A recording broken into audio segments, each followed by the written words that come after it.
एक महिला रात के अंधेरे में स्विफ्ट डिजायर पर बैठती है और वह सीधे एक फुटपाथ पर पहुंचती है और वहां पर से फुटपाथ पर सोए हुए लड़कों को जगाती है और वह अपनी गाड़ी में बैठने को कहती है और उसे लेकर अपने घर पर चली जाती है। फिर जो होता है उसमें करीब 10 लोग इस दुनिया को छोड़कर चले जाते हैं। सो नमस्कार, आदाब, सत श्री अकाल दोस्तों, मैं करण राज, आप देख रहे हैं अनोखी अपराध। ये घटना जो है महाराष्ट्र के कोल्हापुर की है।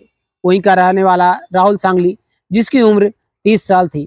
राहुल सांगली की शादी बेहद ही धूमधाम से प्रीति सांगली के नाम की लड़की से होती है और शादी हो जाने के बाद वह दोनों बेहद ही खुशी से अपनी जिंदगी यापन करते रहते हैं।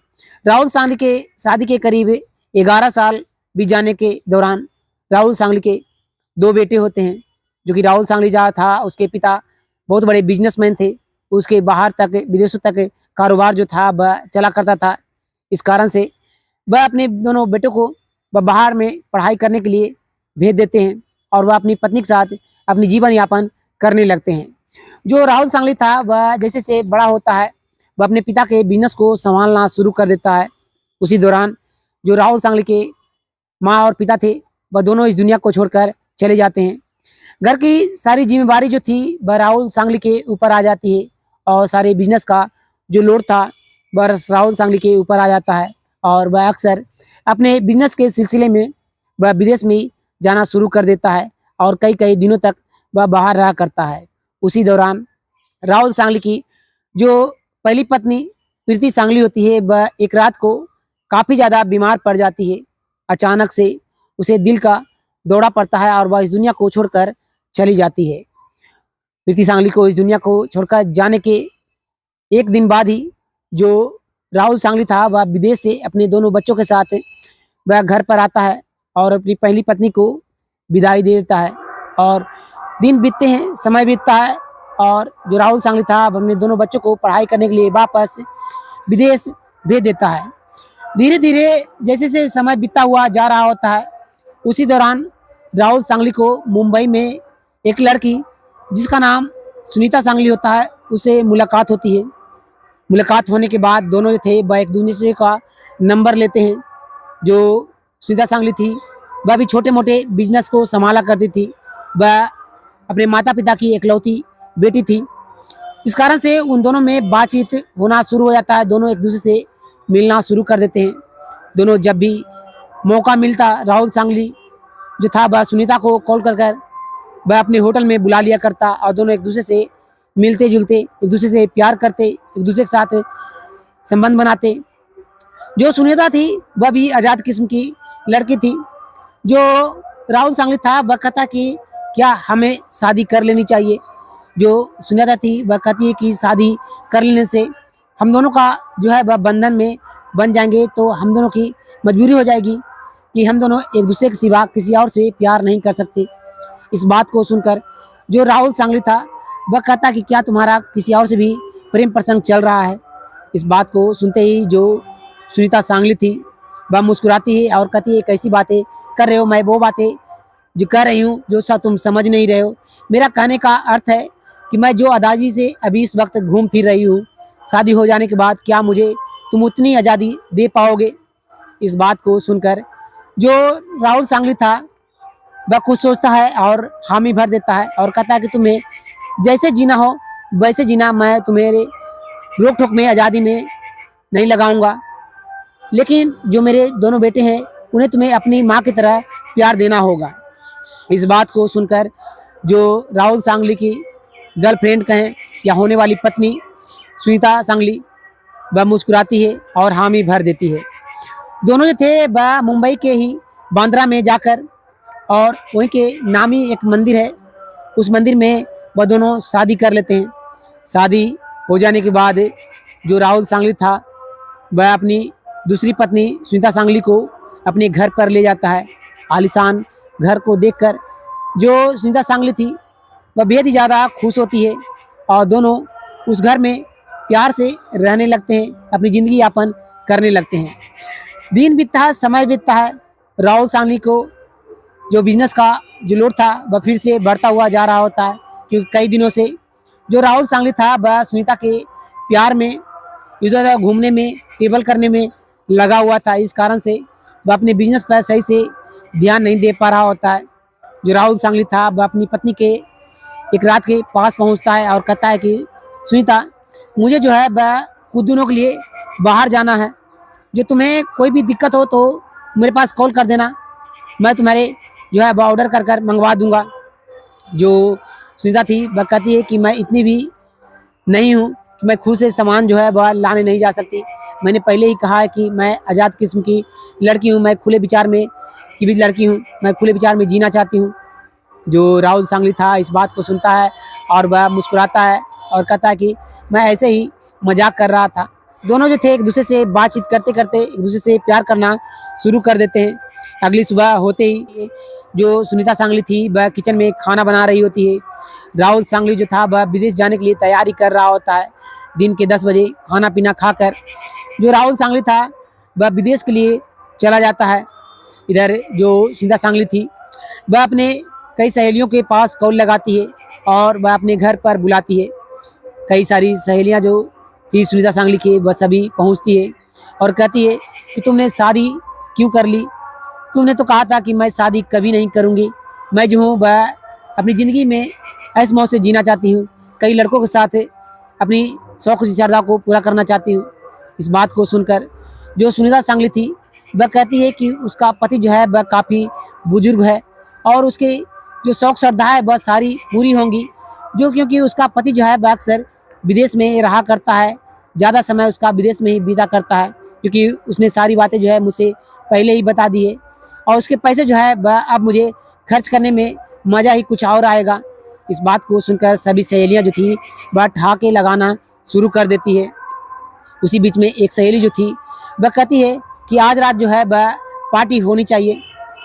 इस बात को सुनकर जो सुनीता सांगली थी वह कहती है कि ठीक है, जैसी तुम लोग की मर्जी। इतना कहते हुए सुनीता सांगली डेकोरेशन वालों को कॉल करती है और तुरंत डेकोरेशन करने को घर में कहती है। सारी तैयारियां थी वह हो जाती है। रात में पार्टी धूमधाम से चल रही होती है। सभी जो सुनीता की सहेलियां थी सभी शराब पी रही होती है, सुनीता सांगली भी शराब पी रही होती है। उसी दौरान सभी सहेलियां जो थी वह कहती है कि शराब के साथ साथ सवाब हो जाता तो मज़ा ही कुछ और आ जाता। इस बात को सुनकर जो सुनीता सांगली थी वह कहती है कि मैं इसमें क्या कर सकती हूँ। जो और सभी सहेलियाँ थी वह कहती है कि चलो हम लोग एक टूर पर निकलते हैं, कोई मिलेगा तो साथ लेकर चले आएंगे। जो सभी सहेलियाँ थी शराब पी कर सभी गाड़ी पर बैठती हैं और वहाँ से निकलती है। धीरे धीरे जैसे जैसे आगे बढ़ती हैं वह देखती है कि जो फुटपाथ पर कुछ लड़के जो है वह सोए हुए हैं। उन लड़कों को देखकर जो सुनीता सांगली थी वह कहती है कि क्यों ना इन लड़कों को जो है अपने पास लाया जाए घर में और इन सबको नहा धोकर तैयार किया जाए और इसके साथ जो है वह सारी इच्छाओं को पूरी किया जाए। जो सारी सहेलियाँ थी वह कुछ सोचती है और हामी भर देती है और कहती है कि इन सब के साथ एंजॉय भी करेंगे और किसी को कुछ पता नहीं चलेगा। इतना कहते हुए जो सभी जो महिलाएं थी वह उस गाड़ी से उतरती है और उस फुटपाथ पर सोए हुए लड़कों को जगाती है। सभी लड़के जो भी जाकर देखते हैं कि उनके सामने करीब 3 से 4 महिलाएं जो है वह खड़ी हैं। सभी समझ नहीं पा रहे थे कि आखिर जो महिलाएं हैं जो अच्छे कपड़े पहनकर उनके पास इतनी रात को क्यों आई हैं। सभी लड़के थे वह पूछते हैं कि कोई काम है क्या, इतनी रात को आप लोग आए हो। जो सभी जो महिलाएं थी वह कहती है कि तुम्हें जो है वह अपने दोस्तों के साथ मेरे घर पर चलना है, वहाँ पर पार्टी है, तुम लोग का खाने पीने का काफ़ी व्यवस्था है और अच्छे अच्छे कपड़े तुम्हें वहाँ पर मिलेंगे। इस बात को सुनकर जो सभी लड़के थे वह मुस्कुराते हैं और सुनीता सांगली के गाड़ी पर सभी बैठ जाते हैं और सभी मिलकर सुनीता सांगली के घर पर पहुँचते हैं। जो सुनीता सांगली थी वह सभी लड़कों को कहती है कि घर आए हो तो जाकर पहले नहा धोकर तैयार होकर कपड़े जाकर चेंज कर लो, उसके बाद जो है वह पार्टी एंजॉय करना। जो सभी लड़के थे वह बेहद ही खुशी से नहा धोकर तैयार होते हैं, पार्टी में शामिल होते हैं। उन सभी लड़कों को जो सुनीता सांगली थी और उनकी सहेलियाँ सभी उन लड़कों को शराब पिलाती हैं। धीरे धीरे देखती हैं सुनीता सांगली कि सभी लड़के जो है वह काफ़ी ज़्यादा शराब पी चुके हैं। इस चीज़ को देखने के बाद जो सभी महिलाएं थी वह सभी लड़कों को कमरे में ले आती हैं और उसके साथ वो कृत्य करती हैं जो उन्हें नहीं करना चाहिए। और अगली सुबह होते ही जो वह लड़के थे वह देखते हैं कि उनके बदन पर एक भी कपड़ा नहीं है, वह कुछ समझ नहीं पाते। जो सभी महिलाएं थी वह कहती है कि तुमने जो रात में देखा वह सारी चीज़ जो है वह भूल जाओ, आइए लो 10,000 रुपये, इसे जाकर तुम जो भी चीज़ें खरीदना चाहते हो खरीद लेना, लेकिन जब भी हम लोग की आवश्यकता पड़ेगी मैं वहाँ पर तुम्हें लेने पहुँच जाऊँगा। इस बात को सुनकर जो सभी लड़के थे वह मुस्कुराते हैं और हामी भर देते हैं। उसके बाद वे सभी लड़के वहाँ से चले जाते हैं। उसके बाद ये जो सिलसिला था अब हर दिन का हो चुका था। जब भी मन होता सुनीता सांगली के सभी दोस्त जो थे वह पार्टी करना शुरू कर देते और उन लड़कों को बुलाते और उन लड़कों के साथ वही कृत्य दोहराया करते। उन लड़कों के साथ शराब पिलाकर उनके साथ दुष्कर्म किया करते। धीरे धीरे समय बीतता है। एक रात के करीब 2 बज रहे थे। सभी जो सुनीता की सहेलियां थी, सुनीता सभी घर में पार्टी कर रही होती है और फिर से अपनी गाड़ी पर बैठती हैं और उस स्थान पर पहुंचती है, उस फुटपाथ पर पहुंचती है तो देखती हैं कि वहाँ पर महज 2 लड़के जो हैं वह सोए हुए हैं। वह कुछ समझ नहीं पाती।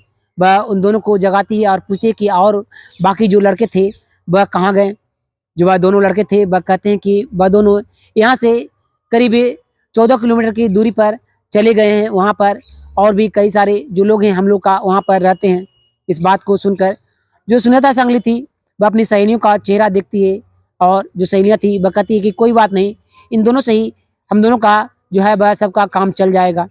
इतना कहते हुए सुनीता सांगली जो थी वह उन दोनों लड़कों को हाथ को पकड़ती है, अपनी गाड़ी में बैठा लेती है और फिर से नहा धोकर उन दोनों लड़कों को तैयार कराती है और उसके बाद फिर से वही कृत्य करना शुरू कर देती है। रात भर उन दोनों लड़कों के साथ वह 5 महिलाएं जो थी वह उसके साथ गंदा कृत्य करती हुई जा रही होती है, जिसके कारण एक लड़का जो था वह इस दुनिया को छोड़कर चला जाता है। जब सुनीता सांगली होश में पहुंचती है तो देखती है कि एक लड़का जो है वह इस दुनिया को छोड़कर चला जा चुका है और जो उसका साथ में लड़का है उसकी हालत जो है वह भी खराब है। जो सुनीता सांगली और उसकी जो सहेलियाँ थी वह सभी कुछ समझ नहीं पा रही थी कि आखिर वह करे तो करे क्या, क्या इन दोनों को हॉस्पिटल में ले जाए, एडमिट कराए।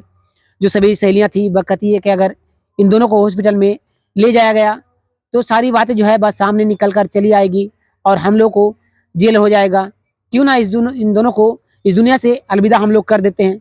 इस बात को सुनकर जो सुनीता सांगली थी वह कुछ सोचती है और हामी भर देती है और सभी मिलकर उन दोनों लड़कों को इस दुनिया से अलविदा करने के बाद रात होने का इंतजार करने लगते हैं। रात के करीब 11 बजते हैं।